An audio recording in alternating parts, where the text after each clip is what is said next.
my name's Nick Evans, UP2 Guru, owner of Ultimate Personal Training Studio. I'm here to talk to you about bench pressing. Now, I'm not a great fan of bench pressing, but I'm here to show you how to do it, how to use the exercise safely and effectively, without hopefully injuring yourself. Also, if you're not bothered about bench pressing, I'll show you how to build a good, strong, powerful upper body without bench pressing, using other exercises. Safer exercises, I think. Okay, let's get started. Now, I don't know anyone that's bench pressed for any period of time, any long period of time, that hasn't got some sort of physical problem due directly to bench pressing. Shoulders mainly, elbows, sometimes even back. So I'm going to show you the correct technique first, yeah? Then we'll have a little talk about it, and I'll talk you through it bit by bit. Okay? Here we go.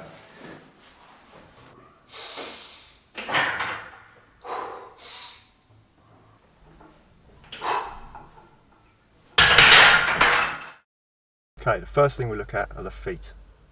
Make sure your feet are flat and your knees are stretched apart as wide as they can go on the floor. Next, think about your back. Now you need a nice, strong, arched, bridged back. So you lay back and you push your shoulders towards your hips, creating a nice natural arch in your back. Next stage, think about your hands. The bar has to be perfectly balanced. So you've got little lines on the Olympic bar, okay?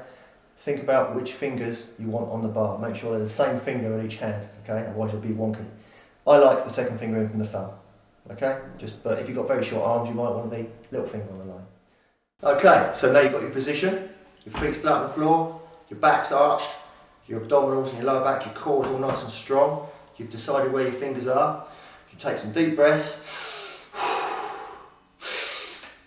and off. A couple more deep breaths.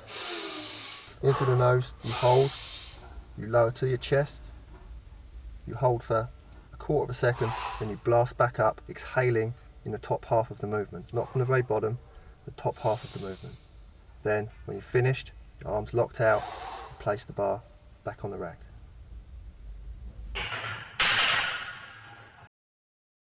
Just one other thing about the hands, always keep your thumb around the front of the bar.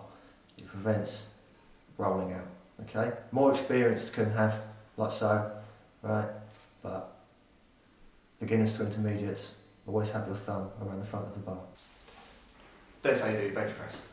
But one other thing, this is an instructional video just for the technique of the bench press. What you should have behind you is another human being making sure you don't drop the weight on your chest or your neck, or you don't get pinned to the bench in the gym. Very embarrassing, very dangerous. Or if you're training at home, make sure you have a bench that has a set of these on. They stop the bar crushing your chest. If you are silly enough to get pinned to the bench, you can wiggle your way out. Okay? Can't set them too high, otherwise you won't get the full rep, but set them just low enough so you can get the full rep. But if you get stuck, you can wiggle out. You should always stop, if you're on your own, at least a rep or two before failure. So you should be able to recognise when failure is. If you think you can't do another rep, if you're on your own, don't do it. But otherwise, have your gym buddy behind you, spotting you, okay? Then you can take the forced reps, etc.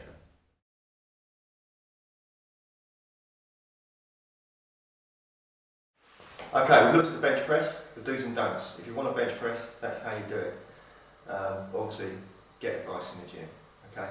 Now let's look at alternatives. We have dips, we have various press-up movements, we have bands, we have dumbbells. You don't have to bench press. First, we'll look at dips. Great compound movement, great substitute for bench press. Works the shoulders, chest, triceps, upper back, complete upper body workout. Let's go.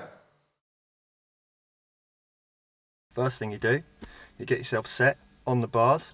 You look down, okay? So you bend at the waist, all the pressure's on the front of your shoulders and your chest, okay? Then you breathe in, lower yourself down, upper arm parallel with the floor, and drive back up again, exhaling as you press, okay? So let's look at a few reps.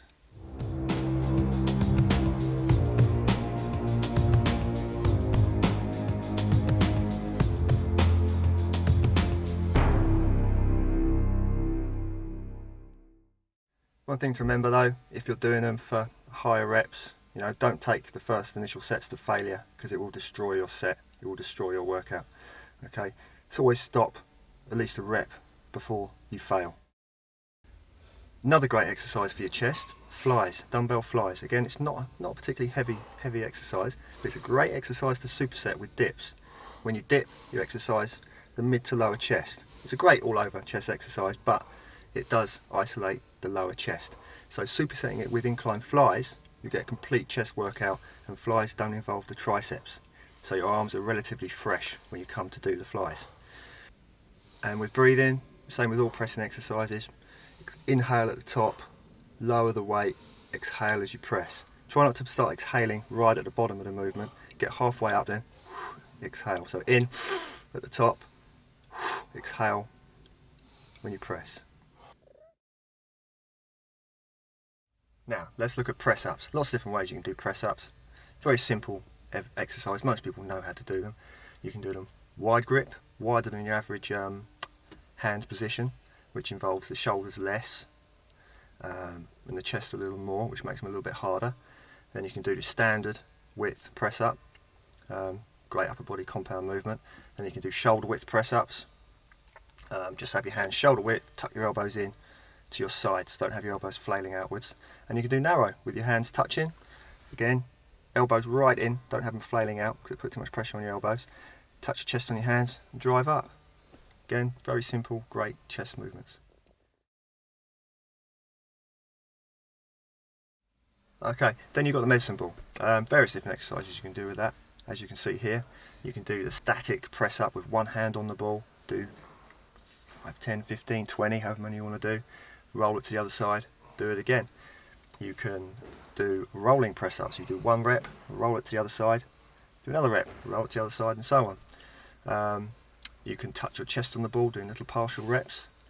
You can jump over the ball, press up, explosive power, plyometric press ups, jumping over the ball one side and jump over the ball, press up the other side.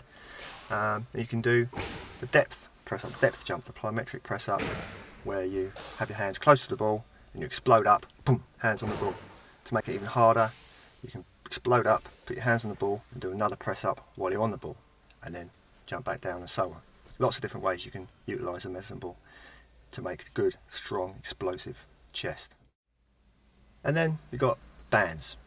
You can do a nice circuit with the bands. You can do 20 press ups, 20 punches with the left leg forward, 20 punches with the right leg forward, switch feet again, do 10 flies and then 10 flies again, finish with 10 press ups or 10 plyometric press ups or 10 press ups on the medicine ball. Make it as hard as you can get it. You can make it easy or as hard as you like.